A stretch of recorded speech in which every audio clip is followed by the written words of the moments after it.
게르케고르라는 사람이 인생의 시험이란 것은 노예처럼 일하기 위해 사는 것이라고 말했습니다.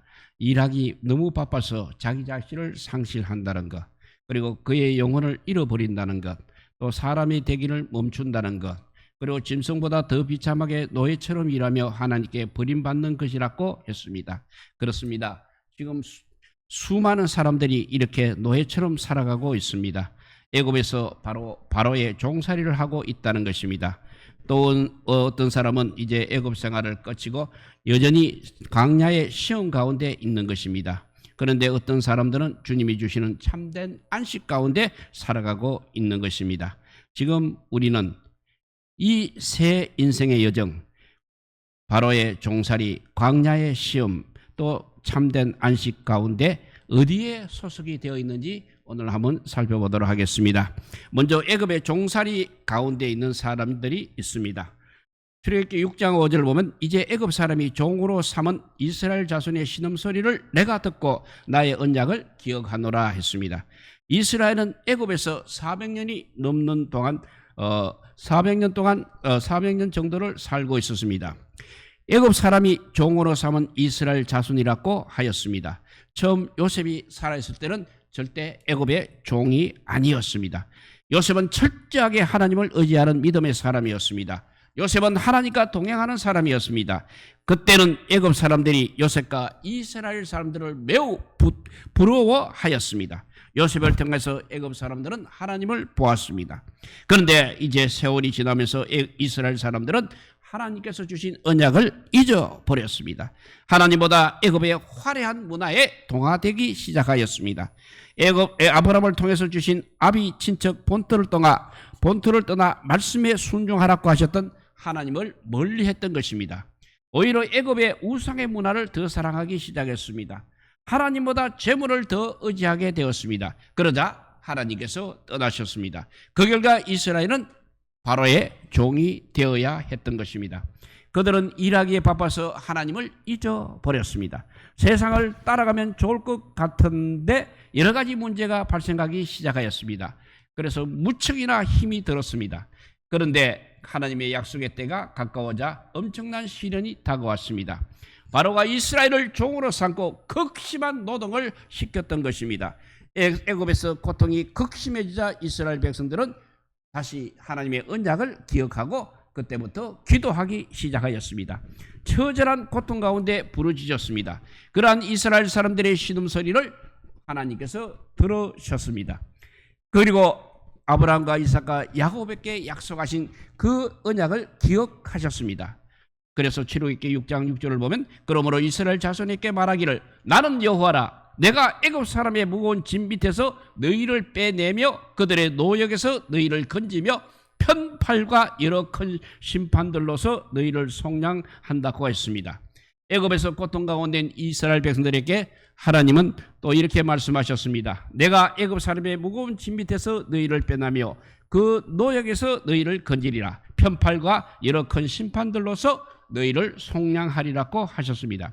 이 약속을 오늘 사는 우리 시대의 사람들에게도 그대로 적용이 되는 것입니다. 수많은 사람들이 애굽과 같은 세상의 무거운 짐 밑에서 지금 고통을 당하고 있습니다. 너무나 큰 아픔과 무거운 고난의 짐을 지고 신음하며 살고 있습니다. 뉴스에 의하면 청소년 마약 범죄가 심각합니다. 그래서 5년 새에 5배가 급증했다고 했고 고위험한 음주를 하고 있을 뿐만 아니라 고음주를 하는 여성들이 13년 새 2.5배로 증가했다고 합니다. 또 기업가들은 높은 비율의 우울증, 한 30% 정도가 기업가들이 우울증을 앓고 있다고 했습니다. 지금도 너무나 많은 사람들이 여러 가지 고통 가운데 있는 것입니다. 그래서 어찌할 바를 모르고 있다는 것입니다. 어느 날 한 도시에서 대형 트럭이 지하로의 입구에 꽉 끼이는 사고가 일어났습니다. 차는 앞으로도 뒤로도 움직이지 못했습니다. 경찰이 출동하고 구경꾼들이 모여들었습니다. 기술자들이 차를 빼내기 위하여 여러 가지로 궁리하고 있었습니다. 그때 한 소년이 트럭 운전기사에게 다가와서 말했습니다. 아저씨, 제가 차를 빼낼 방법을 가르쳐 드릴까요? 하니까 됐다 꼬마야, 어른들이 알아서 할 거니까 다친데 저리 가라고 했습니다. 그런데 이 소녀는 어느 타이야에서 공기만 조금 빼면 된다고 했습니다. 정말 어른들은 그 아이의 말을 듣고 타이야의 공기를 조금 뺐습니다. 그러자 트럭이 쉽게 빠져나왔다는 이야기입니다. 하나님과 대치하는 인간의 모습이 바로 이렇다는 것입니다. 우리 자신이 조금만 바람을 빼게 되면 문제는 해결이 되는 것입니다.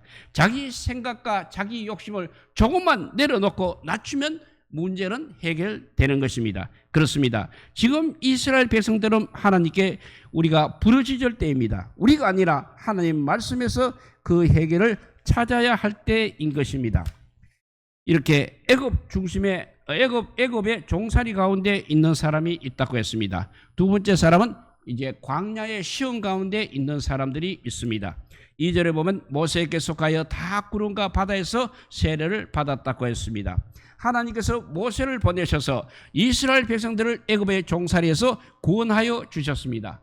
애굽에 10가지 재앙을 내리셔서 강팍한 바로를 징계하셨습니다. 그리고 이스라엘 백성들은 구름 기둥을 통해서 인도함을 받고 홍해 바다를 건너는 체험을 하였습니다. 5절에 보면 그러나 그들의 다수를 하나님이 기뻐하지 아니하셨으므로 그들이 광야에서 멸망을 받았다고 했습니다. 그러나 이스라엘 백성들의 다수는 시험을 통과하지 못했습니다. 그래서 결국 광야에서 모두 멸망을 당하였습니다. 이것은 지금도 마찬가지라는 것입니다.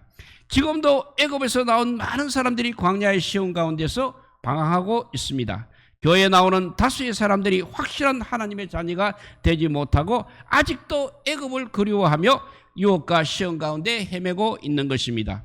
7절입니다. 7절 말씀을 읽어보면 그들 가운데 어떤 사람들과 같이 너희는 우상 숭배하는 자가 되지 말라. 기록된 바 백성이 앉아서 먹고 마시며 일어나서 뛰논다 한가 같으니라 했습니다.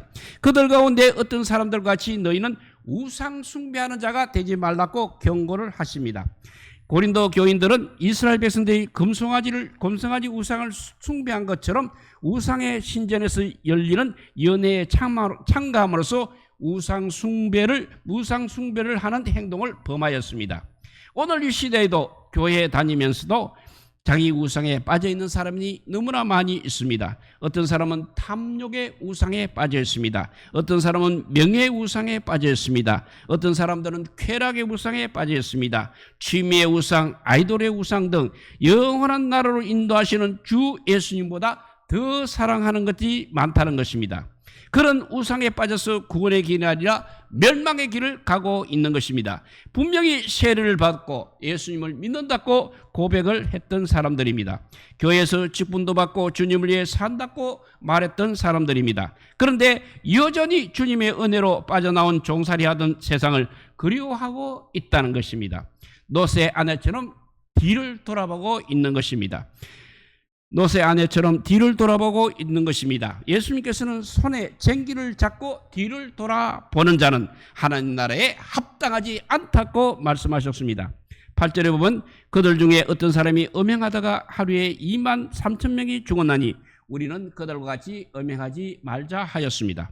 이스라엘 백성들이 바알-부올 우상을 섬기며 그곳 모압 여인들과 음란한 교제를 나눌 때 하나님께서는 징벌로 전염병이 돌게 하셨습니다. 그 일로 2만 3천 명이나 죽음을 당해야 했던 것입니다. 저번 코로나로 죽은 사람이 전 세계적으로 700만이 넘는다고 합니다. 물론 이것은 집계에 잡힌 사람들만 한한 것입니다. 창조주요 구원자가 되신 예수님을 잃어버리고 음행에 빠진 결과였던 것입니다. 바울 당시의 고린도 지역도 종교적인 매친 행위가 성행했던 도시로 이름이 높았습니다. 고린도 교인들 중에서 이런 세상 사람들의 음란에 빠진 사람들이 있었다는 것입니다. 지금도 많은 사람들이 역시 음란에 빠져 있는 것입니다. 인터넷에서는 수많은 음란물이 판을 치고 있습니다. 음행을 조장하는 선전문들이 넘쳐나고 있습니다. 돈이 많아지고 잘 살아질수록 성적으로 타락되어 가는 것입니다. 교회에 와서 예배드리는 것은 지루하다고 합니다. 세상의 화려한 우상 문화의 유혹들에게 쉽게 넘어가고 있는 것입니다. 폭력적인 게임이나 음란물 등에 우리 다음 세대들이 거의 무방비의 상태로 노출이 되어 있습니다. 우리의 다음 세대들이 하나님과 교제하기는 싫어하고 우상과 음행의 문화에 빠져서 귀신과 지금 교제를 하고 있는 것입니다. 10절 말씀입니다. 그런데 그들 가운데 어떤 사람들이 원망하다가 멸망시키는 자에게 멸망하였나니 너희는 그들과 같이 원망하지 말라 했습니다. 이스라엘 백성들은 에돔이 길을 내주지 않아서 먼 길로 우회를 해서 돌아가야 했습니다. 그 길은 정말 험난하고 고된 길이었습니다. 그러자 모세를 향하여서 이제 원망하기 시작하였습니다. 어찌하여 우리를 애굽에서 인도하여 내어 이 광야에서 죽게 하는가? 이곳에는 먹을 것도 없고 물도 없도다. 우리 마음이 이 하찮은 음식 만나를 싫어하느라고 했습니다. 그러자 하나님께서 불뱀을 보내서 그들을 물게 하셨습니다. 기도하지 않고 불평하다가 많은 사람들이 이렇게 광야에서 죽게 된 것입니다. 지금도 역시 그렇다는 것입니다. 원망과 불평이 너무 많습니다. 거의 자기는 잘하고 있는데 남이 잘못하고 있다고 합니다. 남탓만 하고 있는 사람들이 많습니다. 물질적으로 가장 잘 사는 시대에 가장 불평이 오히려 더 많은 것입니다. 이것이 바로 자기 우상에 빠진 결과이라 할 수 있겠습니다. 하나님이 아니라 자기가 신이 되었습니다. 모든 삶의 이유가 자기 영광이 되었습니다. 그러나 이렇게 자기 중심이 될 때는 절대로 만족할 수 없는 것입니다. 그래서 말씀에 욕심이 잉태한 적 죄를 낳고 죄가 장성한 적 사망을 낳게 된다고 하였습니다. 불평은 본래 재앙을 불러오는 소리입니다. 우리는 항상 우리 입술로 기도하고 찬송을 해야 합니다. 예배하고 감사를 해야 합니다. 모세가 백성을 위하여 기도하자 하나님께서 살 길을 열어주셨습니다. 놋뱀을 만들어 장대 위에 달아서 물린 자들이 쳐다보게 하였습니다. 그 놋뱀을 쳐다본 적 모두 살아났던 것입니다. 장대 위에 달린 놋뱀은 바로 십자가에 달리신 우리 예수 그리스도를 의미하고 있는 것입니다. 이렇게 세 부류 중에 첫째 부류가 애굽의 종살이 가운데 있는 사람, 두 번째 부류가 광야의 시험 가운데 있는 사람들이 있다고 했습니다. 세 번째는 이제 예수님 안에서 형통한 사람들이 있는 것입니다. 3절에 보면 다 같은 신령한 음식을 먹으며 했습니다. 여기서 신령한 음식이 바로 만나를 가리키고 있습니다. 하늘에서 내리는 양식으로 그들은 40년 동안 광야에서 먹고 살았습니다. 장정만 60만이나 되는 사람들의 양식을 날마다 내려주시는 하나님의 그 놀라운 은혜를 체험하고 있었던 것입니다. 절대로 잊지 못할 하나님의 은혜로 먹고 살았던 것입니다. 이 만나는 오늘날로 말하게 되면 일용할 양식이 되겠습니다. 우리도 하루하루 주님의 은혜로 살아가고 있습니다. 그래서 4절을 읽어보면 다 같은 신령한 음료를 마셨으니 이는 그들을 따르는 신령한 반석으로부터 마셨음에 그 반석은 곧 그리스도라 하였습니다. 이스라엘 백성들은 기적적인 방법을 통해서 메마른 광야에서 계속 물을 공급받았습니다. 그 공급의 권은 역시 바로 그리스도였습니다. 바울은 구약시대나 신약시대나 예수 그리스도는 모든 인류를 구원하는 생명의 떡이며 물이심을 강조하고 있습니다. 이것은 오늘날 우리 시대에도 마찬가지입니다. 예수님이 우리의 삶의 공급자이심을 알아야 하는 것입니다. 그것이 바로 형통의 길인 것입니다. 예수님과 교제하는 은혜의 삶이 될 때 범사에 감사하게 되는 것입니다. 부족함이 없는 삶이 되는 것입니다.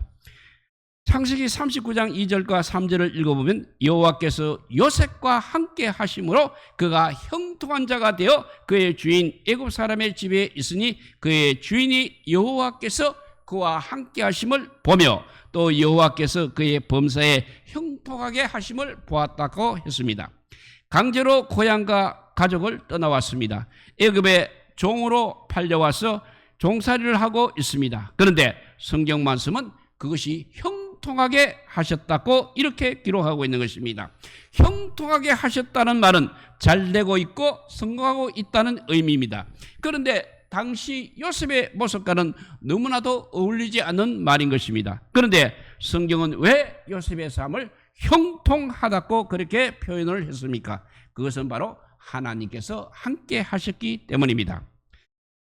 그래서 고린도전서 10장 31절에 보면 그런즉 너희가 먹든지 마시든지 무엇을 하든지 다 하나님의 영광을 위하여 하라고 했습니다. 이것이 요셉이 어디를 가든지 무엇을 하든지 형통하게 되는 삶의 비결이었습니다. 요셉이 처한 환경이나 신분은 달라졌지만 그의 삶에 변하지 않는 단 한 가지는 요셉이 바로 하나님과 항상 바른 관계 안에 머물러 있었다는 사실입니다. 하나님께서는 가나안에서뿐만 아니라 애굽에서도 역시 요셉과 항상 함께 하셨습니다. 하나님의 사랑을 받던 아들에서 노예로 전락해서 낯선 이방 땅에서 지금 살아가고 있지만 성경은 요셉이 실패했다고 말하지 않고 있습니다. 여전히 하나님께서 함께 하시는 그의 삶은 형통이었습니다. 요셉은 애굽에 팔려가 보디발의 집에서 종살이를 했어도 그의 마음에는 하나님이 항상 주인으로 계셨습니다. 이것이 바로의 종살이를 했던 이스라엘 백성들의 모습과는 차이가 있는 것입니다. 내 마음의 주인이 나인가 아니면 주님인가가 이렇게 중요하다는 것입니다. 요셉은 감옥에서도 하나님을 주인으로 인정하고 살았습니다. 그러니까 감옥에서도 역시 기도하고 찬송을 하였습니다. 감옥에서도 모든 일에 성실해서 인정을 받고 칭찬을 받았습니다. 나중에 지혜롭게 꿈을 해석하여 총리가 되었던 것입니다. 고린도전서 10장 24절 말씀입니다. 누구든지 자기의 유익을 구하지 말고 남의 유익을 구하라고 하였습니다. 이것이 바로 예수님 안에서 새 생명을 얻은 사람들의 삶의 자세인 것입니다. 자기 중심이 아니라 하나님 사랑, 이웃 사랑이 삶의 가치가 되는 것입니다. 우리가 잘 아는 가수 션이라는 사람은 전 세계 가난으로 고통받는 어린들을 돕기 위해 달려왔습니다. 그와 그 부인은 기부천사라고 불리고 있습니다. 인기 연예인이면서도 이렇게 아름다운 삶을 사는 사람들이 있는 것입니다. 바로 이런 사람이 참된 기쁨이 무엇인지를 아는 삶인 것입니다. 고린도후서 5장 17절 말씀입니다. 그런즉 누구든지 그리스도 안에 있으면 새로운 피조물이라 이전 것은 지나갔으니 보라 새 것이 되었도다 하였습니다. 그런즉 누구든지 그리스도 안에 있으면 새로운 피조물이 된 것입니다. 어떤 사람도 예수님 안에 있으면 새로워지는 것입니다. 그리스도의 눈으로 보고 그리스도의 마음으로 생각하고 그리스도의 영광을 위하여 살게 되는 것입니다. 하나님 나라의 안식을 누리는 인생이 된다는 것입니다. 천국의 기쁨을 오늘 여기서 누리게 되는 것입니다. 이것이 바로 범사에 형통하게 사는 길인 것입니다. 구원은 우리를 위해서 목숨을 버리신 예수님의 은혜를 아는 것이 구원입니다. 생명의 은이신 예수님을 사랑하는 것이 구원입니다. 그것이 생명의 길이며 참된 안식의 길임을 아는 것입니다. 계로계고로는 생명의 은인을 위해 살지 않는 것이 바로 가난한 삶이라고 그렇게 말했습니다. 기도할 수 있다는 것, 감사할 수 있다는 것이 바로 부자로 사는 것이라고 했습니다. 날마다 일용할 양식을 허락하신 하나님께 감사하고 기도하는 진정한 부자가 되시기를 바랍니다. 이것이 바로 겸손한 부자가 되는 것입니다. 영원한 하늘의 부자가 되는 것입니다. 날마다 감사하고 기도함으로 하늘의 양식을 누리시기를 우리 주님의 이름으로 축복드립니다. 기도하겠습니다. 사랑의 하나님 감사합니다. 오늘날 사람들은 너무나 세상에 짝하고 있습니다. 세상에 아버지와 비율을 맞추고 살아가고 있습니다. 주님의 말씀과는 너무나 무관한 삶을 살면서도 그래도 아버지 교회에 나와서 예배를 드린다고 찬송을 한다고 하고는 합니다. 아버지 모두들 아버지요 애굽의 종살이에서 광야의 아버지요 그 아버지요 시험 가운데서 벗어나지 못하고 있습니다. 요셉처럼 예수님께서 형통한 사람이 되어야 할 텐데 아직도 아버지요 어디가 어딘지 구별하지 못하고 있는 어리석은 아버지요 믿음의 사람들이 너무나 많이 있습니다. 그래서 이들이 아버지요 정말 요셉처럼 그렇게 살아간다면 이 세상이 어찌 이렇게 요란스럽고 혼란스럽겠습니까? 우리 모두 주님 안에서 바로 살아가는 믿음의 사람들이 되게 하여 주시기를 간절히 빌고 원하오며 우리 구주 예수 그리스도 이름으로 기도드리옵나이다. 아멘.